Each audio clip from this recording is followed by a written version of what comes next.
उदय भी अपने डॉक्टर नवल किशोर जी रास्ते में हैं तो 10 मिनट में पहुंच जाएंगे यहाँ।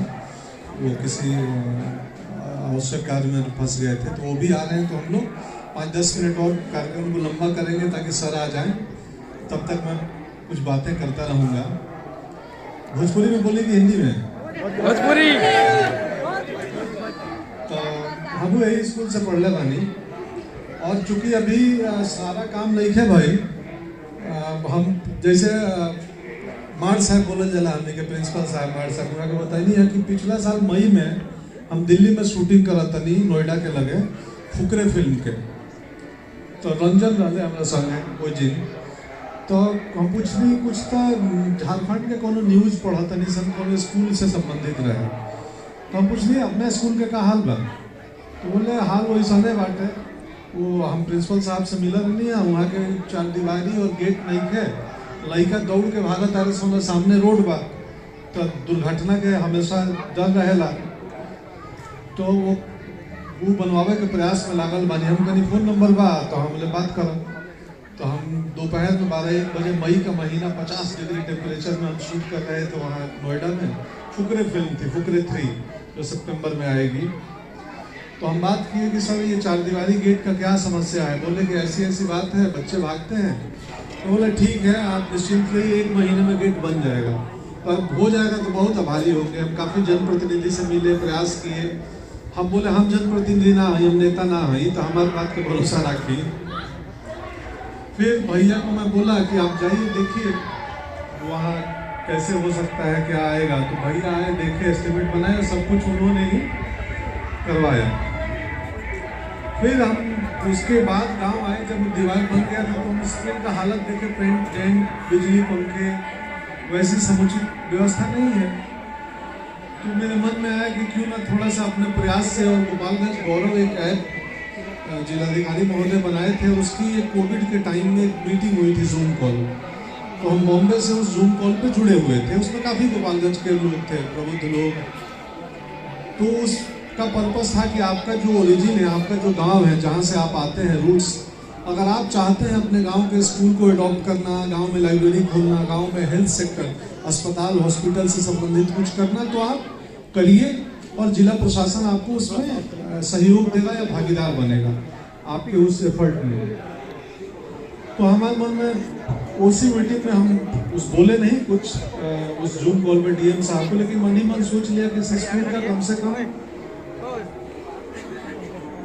हम यहीं से पढ़ने वाली। और जब हम पढ़ा करी तो यहाँ 2 क्लासरूम रहे, तीसरा, चौथा और 5वां के रूम विजय हमारे क्लासमेट वो बैठल बड़े हो जी। और पहला, दूसरा, तीसरा पेड़ के नीचे पढ़ी सर, नीम के पेड़ रहे, आम का पेड़ था उधर। अच्छा, मैं थोड़ा हिंदी बोलूंगा क्योंकि कुछ हमारे अतिथि हैं जो भोजपुरी नहीं समझ पाएंगे, तो मिला जुला के बोला, कभी हिंदी कभी भोजपुरी। तो हम सर यहाँ पढ़ते थे तो आम और नीम के पेड़ के नीचे 3री क्लास तक अपने घर से बोरा लेके आओ, चट्टी और अपना वो एक सीमेंट की झोली होती थी, उसमें स्लेट, पेंसिल, किताबें बिछाए पड़े और उठ के झाड़ते थे।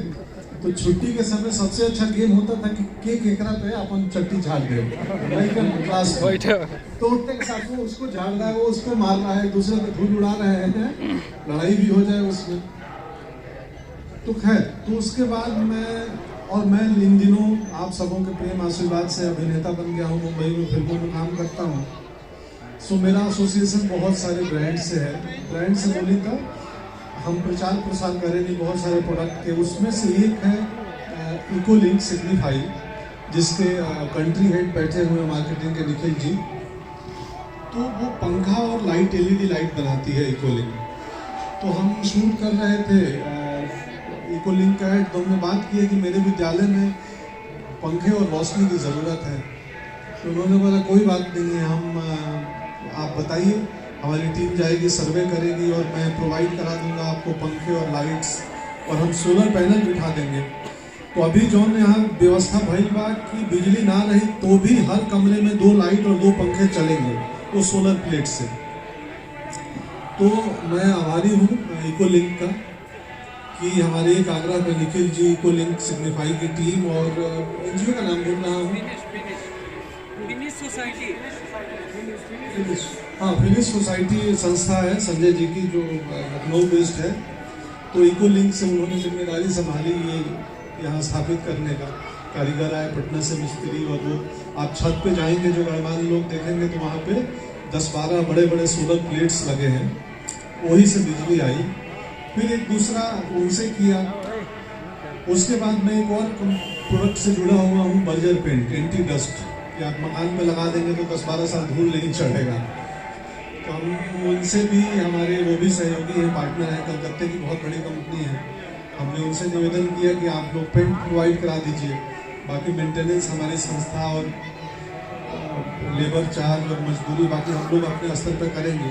तो उन्होंने पेंट प्रोवाइड कर दिया, जो अभी भी नीचे क्लासरूम में पड़ा हुआ है, और पूरा नहीं हुआ है काम, इसलिए कि हमको आज छुट्टी मिल गई, तो इसलिए हम ये कार्यक्रम कर रहे हैं। वरना ये कार्यक्रम आज से 25 दिन बाद होता, सब कुछ पूरा करके वो हो जाए। अगला 20 दिन में खिड़की के जो कांच टूटल वाला लड़का झाँका तारा सब धोने के, नहीं झाँको झाँको, भागो मत, देखो।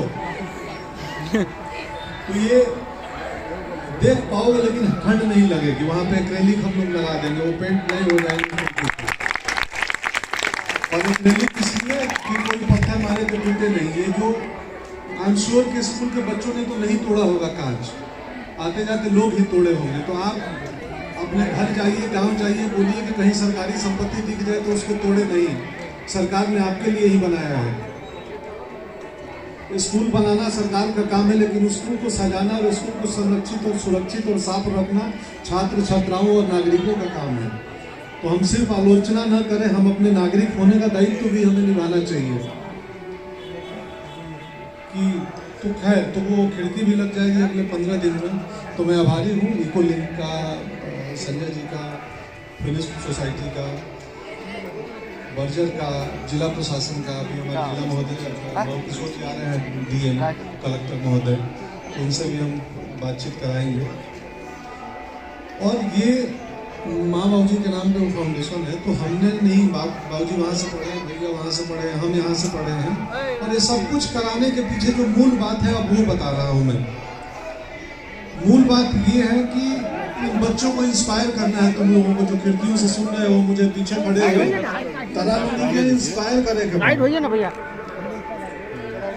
हाँ, चलिए अधिकारी महोदय आ गए, डीएम साहब आ रहे हैं, चलिए पीछे चलते हैं। उसके बाद और तब जाइए, और तब जाइए, मैं रखूंगा।